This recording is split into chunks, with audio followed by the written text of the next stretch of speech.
Nelson Garden præsenterer Plugboxen. Et drivhus i miniature, som giver dig mulighed for at avle 49 små planter med dybe rødder og fine rodsystemer. Plugboxen gør det nemt og enkelt at forspire. Den tager ganske lidt plads og er desuden meget nem at bruge.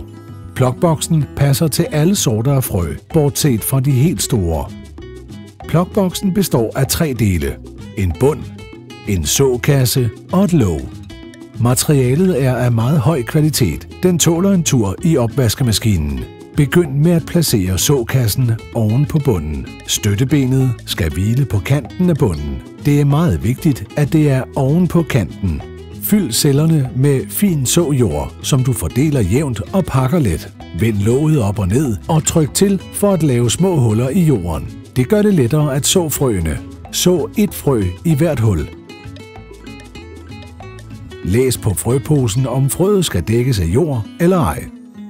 Jorden sprøjtes fugtig med vand den første tid. Når planternes rødder er udviklede, er det nok at vande direkte i bunden.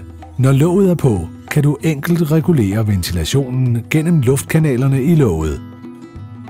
Tag låget helt væk, når planterne har vokset så store. Stil plugboxen lyst og nyd udviklingen fra frø til plante. Når planterne er store nok til at blive plantet om, opdager du plugboxens store fordel. Skub støttebenene ud og tryk plugdelen ned, så løftes planterne enkelt op, uden at man knækker dem. Takket være plugboxen får planterne dybe og veludviklede rodsystemer. De er meget enkle at plante om. Ved at bruge plugboxen fra Nelson Garden giver du dine planter den allerbedste start, de kan få.